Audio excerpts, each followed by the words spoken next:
I just want to share a few clips with you here. We'll start with Ronald Reagan. He's this back in in the mid 60s. I'm not sure the exact year, around 66, 67 thereabouts. Medicare was introduced into Congress. Medicare came about as part of the Great Society program of Lyndon Johnson, and Medicare and Medicaid actually. But Reagan is speaking specifically about Medicare here, and he's calling it socialized medicine. And he says right up front, and by the way, this was true, Robert Ball, the guy who wrote the Medicare bill, and Lyndon Johnson, the guy who pushed it through Congress and made it happen, both of them were pretty upfront about the fact that they hoped that someday, you know, this was going to be health care for older people, people over 65, but eventually it could reach everybody in America. And I can tell you, having been on Medicare myself now for 3 years, it is spectacular. I went in for my annual physical yesterday, and it was just, no copay, no deductible, not a penny. I didn't have to take a credit card out of my wallet, nothing. It's incredible. But anyhow, this is Ronald Reagan talking about it. One of the traditional methods of imposing statism or socialism on a people has been by way of medicine. It's very easy to disguise a medical program as a humanitarian project. Most people are a little reluctant to oppose anything that suggests medical care for people who possibly can't afford it. Congressman Farrand introduced the Farrand Bill. This was the idea that all people of Social Security age... And then he goes on and he says, this is going to become socialism for everybody. And then he concludes his speech by about a 4 or 5 minute harangue about, write your letters to your congressman. We need to get thousands of letters saying we don't want Medicare. And of course, this was the official position of the entire Republican Party. And this is how he wraps it up. Just as surely as the sun will come. Just not quite in the right spot. Here we go. Before his colleagues in Congress and say, I have heard from my constituents and this is what they want. Write those letters now, call your friends and tell them to write them. If you don't, this program, I promise you, will pass just as surely as the sun will come up tomorrow. Yep, and behind it will come other federal programs that will invade every area of freedom as we have known it in this country. Until, one day, as Norman Thomas said, we will awake to find that we have socialism. And if you don't do this, and if I don't do it, one of these days, you and I are going to spend our sunset years telling our children and our children's children what it once was like in America when men were free. Right. And so now we've had Medicare since the 60s. I mean, we've had it for, what, almost 50 years, 40 years anyway. And it doesn't seem like people are less free. In fact, I think the experience of a lot of people, and it's interesting, the number of people over 65 who are starting their own businesses because they don't have to worry about health care. They don't have to worry about health insurance. I mean, it's one of the main things that prevents people from starting businesses, if you want to put it in a business context. And so, it's just, So anyhow, there's that. Then there's Harry Truman. This is Harry Truman talking about the difference between Republicans and Democrats more generally. And this was in 1948. He was saying this, and in 1947. The Republicans took control of the House of Representatives for a 2-year period. There were two-year periods, 1947, 48, and then there was one period, I think it was in the 60s, that lasted 2 years, one Congress, basically. But outside of those two times, from 1933 all the way up to 1994, Democrats controlled the House of Representatives because everybody remembered that the Republicans had crashed the economy back in 1929. So anyhow, here's some clips from Harry Truman on this. People know the Democratic Party is the People's Party, and the Republican Party is the party of special interest, and it always has been and always will be. Yeah, and then he goes off on some very specific rants here. I tried to strengthen the Labor Department. Oh yeah, that's a good one, but I want to find some of these others.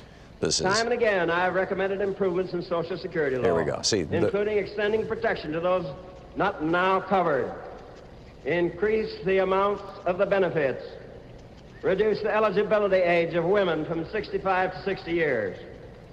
Congress studied the matter for 2 years but couldn't find time to extend the increased benefits, but it did find time to take Social Security benefits away from 750,000 people. And they passed that over my veto. There you go. And let's see if this one is what I think it is. Ever since its inception, that party has been under the control of special privilege, and they concretely proved it in the 80th Congress. That's the one where they took The field of control. labor. We needed moderate legislation to promote labor management. Okay, that was labor. Let's see if this is what I think it is. Time and again, I've recommended improvements in Social Oh, Security. no, we just heard that. I've repeatedly asked the Congress to pass a health program. He proposed a The single-payer nation health care. suffers from lack of medical care. Medicare for all, That basically. situation can be remedied anytime the Congress wants to act upon it. Everybody knows that I recommended to the Congress a civil rights program. I did so because I believe it to be my duty under the Constitution. It was Some of 1948. the members of my own party disagree with me violently on this matter, but they stand up and do it openly. People can tell where they stand, but the Republicans all profess to be for these measures. But the 80th Congress didn't fail to act. They had enough men there to do it, and they could have had cloture. They didn't have to have a filibuster. There are enough people in that Congress that would vote for cloture. Now, everybody likes to have low taxes. And then he goes off on Texas. So anyhow, that's you know, some Harry Truman thoughts on these kinds of issues. I think it's really interesting that we understand Franklin Roosevelt, when he rolled out his second Bill of Rights, where he said, you know, it should be a right to health care, to education, to housing, to a good job, just laid this stuff out. And by the way, the countries that took Franklin Roosevelt's model are the countries I was talking about with the caller, you know, before the break. You know, Denmark, Sweden, Norway, Finland, Germany, France, I mean, you know, Spain, Portugal. They took Franklin Roosevelt's model and put it into place. So here's FDR talking about what is freedom? Because you'll recall, you know, when you heard the Reagan clip, Reagan said, you know, someday we'll look back on when men were free. Well, this is a really important question. I mean, are you free if you're hungry and you literally can't get enough food? Are you free if you're unemployed and you have, you know, are you free if you're homeless? Are you free if you're sick and you can't get medical care? I don't think so, and Franklin Roosevelt didn't think so either. Here he is. Oh, this is very loud, Sean. True individual freedom cannot exist without economic security and independence. Necessitous men are not free men. People who are hungry, people who are out of a job are the stuff of which dictatorships are made. Yeah, and that's very true, and they're also not free.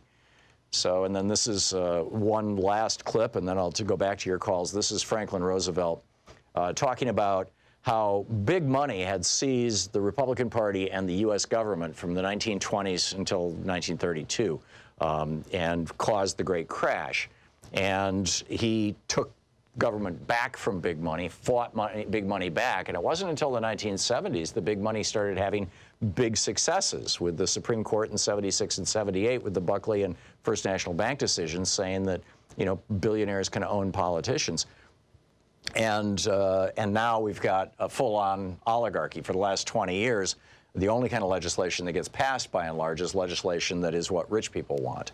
What average working people want doesn't happen. And here's Franklin Roosevelt talking about how that was in the 20s. This is, I believe, from 1936.